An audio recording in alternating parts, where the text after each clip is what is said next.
ফাইজলামি শুরু করো সারা দেশব্যাপী, সারা দেশব্যাপী ফাইজলামি শুরু করে দিয়েছে একেবারে নির্মম ভাবে, অহেতুক ভাবে। এই যে অসহায় মানুষগুলোকে, ছাত্র পড়তে গিয়েছে, বাবা মার স্বপ্ন লালন করা ছাত্র, ছেলেটা ইঞ্জিনিয়ার হবে, ছেলেটা মেডিকেল সায়েন্সের পরে বড় একজন ডক্টর হবে, পিটায় মেরে ফেলে দিল তাকে। এত বড় সাহস! আর আমরা কিছুই বলতে পারলাম না, কিছু করলাম না।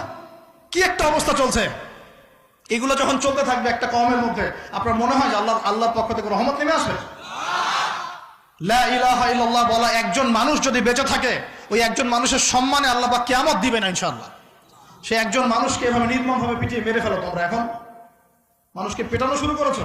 নবী সাল্লাল্লাহু আলাইহি ওয়াসাল্লাম শেষ জামানার হাদিস সম্পর্কে বলেছিলেন যে আমি এক শ্রেণীর মানুষকে দেখি নাই যারা আসবে মানুষকে নির্মমভাবে মারবে। নবীজি বলেছিলেন শেষ জামানায় দুই শ্রেণীর মানুষ আসবে, আমি এদেরকে দেখি নাই। নবীজি দেখেন নাই মানে 1400 বছর আগে ওরা ছিল না। এক শ্রেণী হচ্ছে হাতের মধ্যে মানুষকে মারার কিছু অস্ত্র নিয়ে ঘুরে বেড়াবে, এরা মানুষকে নির্মমভাবে পিটাবে, নির্মমভাবে পিটাবে, নির্মমভাবে মানুষকে পিটাবে। এই শ্রেণীকে আমি দেখিনি, এরা আসবে পরে। আর এক শ্রেণী হচ্ছে এমন এক শ্রেণীর মহিলা বের হবে যারা কাপড় পরেও নগ্ন থাকবে, নিজেরাও আকৃষ্ট হবে, অন্যকে আকৃষ্ট করবে। তো এই মেয়েদেরকে তো দেখতে পাচ্ছেন, এখন পাচ্ছেন না? তার মানে কিয়ামত কাছে না দূরে? আর আমি এখন ওই হাতে লাঠিওয়ালা ওই গ্রুপকেও খুঁজে পেয়েছি। হাতে লাঠিওয়ালা সেই গ্রুপ কোনটা জানেন? ওই যে ঘরের মধ্যে ঢুকায় ঢুকায় যে ছেলেগুলোকে মেরে মেরে রাত্রেবেলা মেরে ফেলায়, সেটা গ্রুপের। বিভিন্ন হলে হলে দেখেন না, হকি স্টিক নিয়ে 8জন 10জন মিলে এক একটা করে ছেলেকে ডেকে নিয়ে পিটায় পিটায় মেরে ফেলায়, এগুলো সেই ছেলে। এদেরকে যারা জন্ম দিয়েছে ওই বাপের জন্য ধিক্কার, এদেরকে যারা জন্ম দিয়েছে এই বাপের জন্য ধিক্কার। আর এখন এরকম লেডিস গ্রুপও বের হয়েছে, আর মেয়েদেরকেও হলে ডেকে ডেকে পিটানো শুরু করেছে। তোমরা কি মনে করো যে 5জন 6জন 10জন মিলে একজনকে সারা রাত টর্চার করে মেরে ফেলানোর মধ্যে সুপুরুষ? তুমি সুপুরুষ, তুমি অনেক বড় বীর। সাহসটাকে তুমি একজন একজন মারামারি করে দেখাও না দেখি। তোমরা এত বড় সাহস, তোমরা একজন একজন মারামারি করে দেখাও না। আসো রিংয়ের মধ্যে, আসো রিংয়ের মধ্যে আসো, তারপর দেখি তোমার কত শক্তি, আমাদের কত শক্তি। একজন 1-on-1 ব্যাটেলে আসো, দেখি খালি হাতে 1-on-1 ব্যাটেলে আসো। 8জন 10জন মিলে একটা বুয়েটের ছেলে, একটা মেডিকেলের ছেলে, একটা অমুকের ছেলে, তমুকের ছেলে, বাবা মায়ের স্বপ্ন লালন করা ছেলেগুলোকে ঘরের মধ্যে ঢুকাবা, সারা রাত পিটায় মেরে ফেলবা, এটাকে তোমরা সাফল্য মনে করো, বীরত্ব মনে করো? এই ছেলেগুলোকে জন্ম দিয়েছে যে পিতা মাতায়, এদের জন্য ধিক্কার আমার পক্ষ থেকে। আপনারা এইসব সন্তান জন্ম দিতে গেলেন কেন? খিদির আলাইহিস সালাম বেঁচে থাকলে ছোটবেলায় মেরে ফেলতো এদেরকে। ওই যে খিদির আলাইহিস সালাম ছোটবেলায় একটা বাচ্চাকে মেরে ফেলছিলেন না? মুসা আলাইহিস সালাম বলেছিলেন যে একটা বাচ্চাকে কেন মেরে ফেললেন? তখন খিদির আলাইহিস সালাম বলেছিলেন এই ছেলেটা যদি বড় হয়, বড় হলে অনেক বড় কাফের হবে। আল্লাহ আগে জানিয়ে দিয়েছেন, এই জন্য আগে মেরে দিয়েছে। এই বাচ্চাগুলোকে নিতে গেলেন কেন? কোন রকম লজ্জাবোধ নাই, চক্ষু লজ্জা নাই। এরপর যখন আইন শৃঙ্খলা বাহিনী এদেরকে অ্যারেস্ট করে নিয়ে যায়, বীরের মতো হাসতে হাসতে চলে যায়। ও জানে যে আমার কোনো সমস্যা হবে না, ফাঁক ফোকর দিয়ে বেরিয়ে চলে আসবে। তোমরা এগুলোকে বীরত্ব মনে করো, তোমরা বীরত্ব মনে করো, সুপুরুষ হয়ে গেছো তোমরা। এতই যদি ক্ষমতা থাকে, সাহস থাকে, তো একজন একজন মারামারি করো না, 1-on-1 ব্যাটেল আসো। তারপর দেখো কে জিতে কে হারে। 10জন মিলে একজনকে পিটাবা, মনে করছো খুব বড় বীর হয়ে গেছো। এখন 10টা মেয়ে মিলে একটা মেয়েকেও পিটাচ্ছে, সুবহানাল্লাহ। তা আবার ইসলামিক বিশ্ববিদ্যালয়ের মধ্যে। এই বিশ্ববিদ্যালয়ের নাম ইসলামিক কে দিল? এটা ইসলাম? একটা মেয়েকে আপনি ঘরের মধ্যে ঢুকায় সারা রাত পিটাবেন, মেয়েটা কাঁদতে কাঁদতে বলছে আমার পায়জামা পর্যন্ত খুলে ফেলেছে টান দিয়ে। আরে তোর মায়ের পায়জামাকে খুলে ফেললে তোর কেমন লাগবে? তোর বোনের পায়জামাকে খুলে ফেললে তোর কেমন লাগবে? কোন সাহসে তুই একটা মেয়ের পায়জামায় হাত দিস? এত বড় সাহস! আর এদেরকে আমরা তোলা করে মানুষ করি। আইন শৃঙ্খলা বাহিনী আপনারা কি করেন? ইনস্ট্যান্ট কোর্ট বসে ফাঁসি দিয়ে দিবেন এদেরকে। আল্লাহর কসম করে বলছি, যদি কোনোদিন এরকম ক্ষমতা আমাদের কাছে আসতো, দিন বিচার করে দেখিয়ে দিতাম ইনশাআল্লাহ। ফাইজলামি শুরু করো সারা দেশব্যাপী। যারা এখন বিপদগামী ছিলেন আমরা মনে করতাম তারাই এখন হেদায়েতের দিকে আসছেন, আর আমরা এখন মুসলিম ঘরে জন্মগ্রহণ করে নামাজ ছেড়ে দিচ্ছি, কুরআন পড়া ছেড়ে দিচ্ছি। এটা কি ধরনের কথা? আমার পরিবারের মা বোনরা কিভাবে বেপরদায় বাইরে যায়? আমার পরিবারের কর্তা আমি কেমন করে আমার পরিবারের স্ত্রী সন্তান মেয়েরা বাইরে বেপরদায় যাবে? কিভাবে যাবে? আমি তো পরিবারের কর্তা, আমি পরিবারের স্বামী, আমার স্ত্রী কেমন করে বেপরদায় বাইরে যাবে? আমার ছেলে কেন নামাজ পড়বে না? নামাজ না পড়ে সে ভাত খাবে কিভাবে? নামাজ না পড়ে আমার পরিবারে আমার ছেলে ভাত খাবে কিভাবে? আমার মেয়ে কেমন করে ভাত খাবে? অতএব পরিবারটাকে শক্ত করেন, হালাল খান, সামাজিকভাবে ইসলামটাকে এগিয়ে নেন, ইনশাআল্লাহ দেখবেন একদিন বড় পরিসরে ইসলাম কায়েম হয়ে যাবে ইনশাআল্লাহ। আর আমরা কারোর জন্য বদদোয়া করবো না, আমরা দোয়া করবো আল্লাহ পাক যেন ঊর্ধ্বতন কর্তৃপক্ষ সবাইকে হেদায়েত দান করেন এবং অন্যায়ের বিরুদ্ধে দাঁড়ানোর তৌফিক দান করেন এবং তাদের হাতে হলেও আল্লাহ পাক যেন ন্যায় প্রতিষ্ঠা করার তৌফিক দান করেন।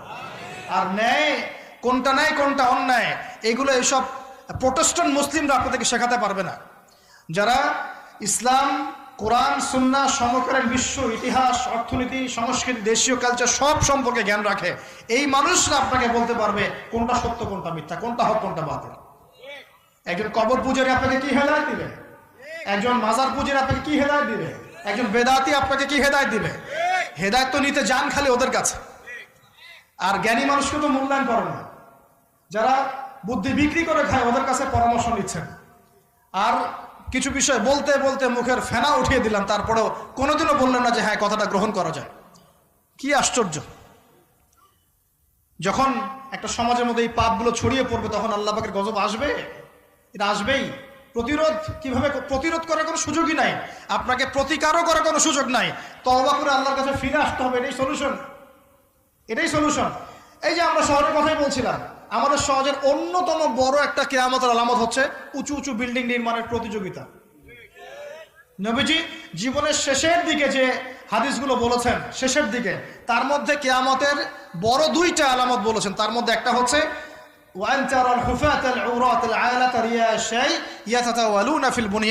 যখন দেখবে সমাজের সবচেয়ে নিম্ন শ্রেণীর মানুষেরা, রাখাল টাইপের মানুষ, গায়ে জামা নাই, পায়ে স্যান্ডেল নাই, উঁচু উঁচু বিল্ডিং নির্মাণের প্রতিযোগিতা করছে।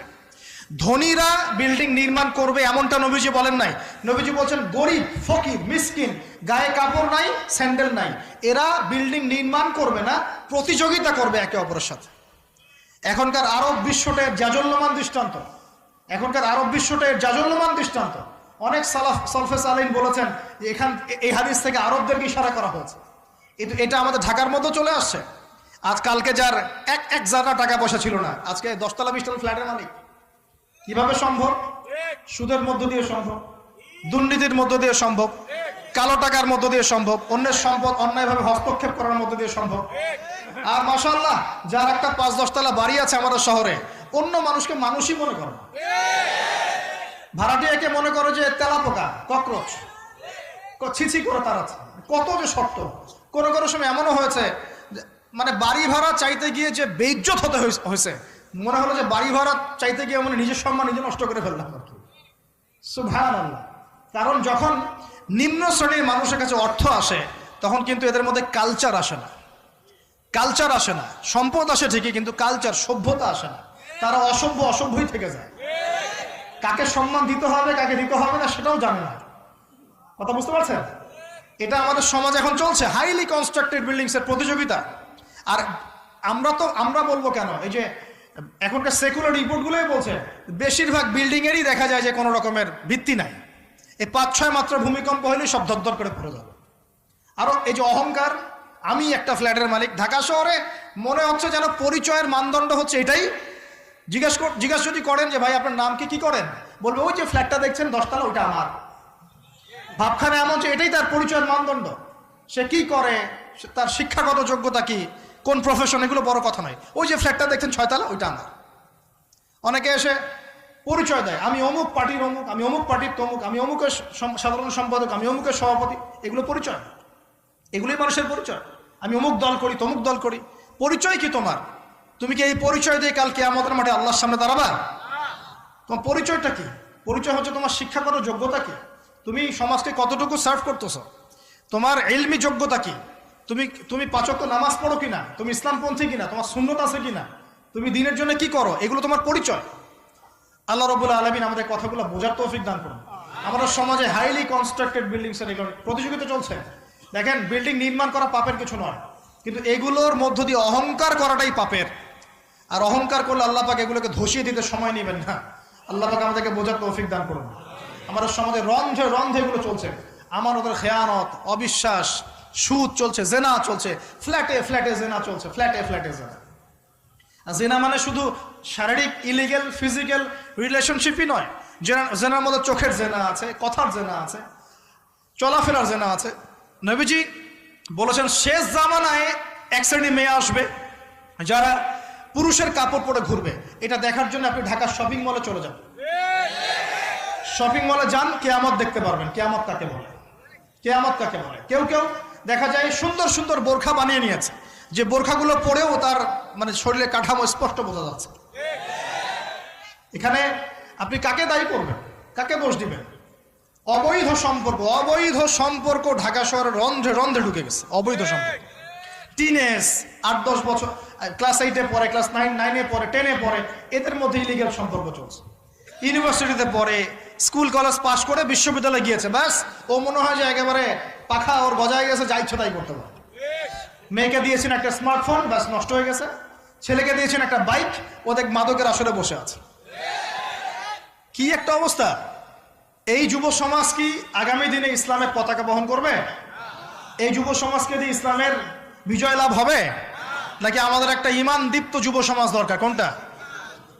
আল্লাহ পাক আমাদের সবাইকে আল্লাহর পক্ষ থেকে ঈমান দান করুন। আর আমি আর লম্বা করতে থাকলে সারা রাত যাবে গা। আমি আপনাকে গুছায় নিয়ে এসে শেষ করে দিচ্ছি যে এর পাশাপাশি কোন কোন পাপ ছিল, যে পাপগুলোর কারণে আল্লাহ পাক এই গজবগুলো দিয়েছিলেন, এবং এই ঢাকা শহর সহ এই বড় বড় শহরগুলা এই পাপের মধ্যে আছে কি না আপনি নিজেই যাচাই করবেন। যাচাই কে করবে? আপনি যাচাই করবেন, আমি যাচাই করবো না। 1 নাম্বার শিরকের পাপ, আছে না নাই? কুফরির পাপ 2, আছে না নাই? আমানত উঠে যাওয়া, আছে না নাই? আমানত উঠে যায় নাই? কোন জায়গায় আমানত আছে? কেউ বলছে যে আমি জনগণের কল্যাণে নিজেকে নিয়োজিত করেছে, উপর থেকে হাতি আসলে ও খাইতে খাইতে খাইতে মাসি বানায় দেয়, তাই না? এগুলো একটা বাজেট আসছে 1 কোটি টাকার, দেখবেন আস্তে আস্তে আস্তে 10 লাখ টাকায় নেমে আসছে, শেষ না? এ খাবে 10, ও খাবে 5, এ খাবে 5, করতে করতে করতে জনগণ খাবে 10। তা আমানত উঠে যায় নাই সমাজ থেকে? 3 নাম্বার আমানত উঠে যাবে। 4 বিশ্বাস উঠে যাবে। বিশ্বাস উঠে গেছে না? বাবাও ছেলেকে বিশ্বাস করতে পারে না, এখন স্বামী স্ত্রীকে বিশ্বাস করতে পারে না। মনে রাখবেন, একটা সমাজে যদি বিশ্বাস না থাকে একের প্রতি অন্যের, এই সমাজের মধ্যে কখনো শান্তি আসবে না। আসবে? আসবে না। আপনি পরিবারেই শান্তি পাবেন না, সমাজ তো দূরের কথা। এবার আসেন 5 নাম্বার হচ্ছে মাপে কম দেওয়া। মাপে কি ভাই? এই মাপে কম দেওয়াটা আমাদের সমাজে পাপের মধ্যে নাই? ব্যবসায়ী যারা আছেন সতর্ক হয়ে যান। আপনি যদি মাপে কম দেন, এই পুরো রিজিক আপনার জন্য হারাম হয়ে যাবে। আল্লাহ পাক বলেছেন এই মাপে কম দেয়া হারাম রিজিক খেয়ে ইবাদত করলে ইবাদত কবুল হবে না। পৃথিবীতে সর্বপ্রথম কওমে মাদিয়ানকে ভূমিকম্প দিয়ে ধ্বংস করে দেওয়া হয়েছিল। তাদের প্রধান অপরাধ ছিল মাপে কম দেওয়া, যেটা আমাদের মধ্যে ছড়িয়ে পড়েছে। মাপে কম দিচ্ছি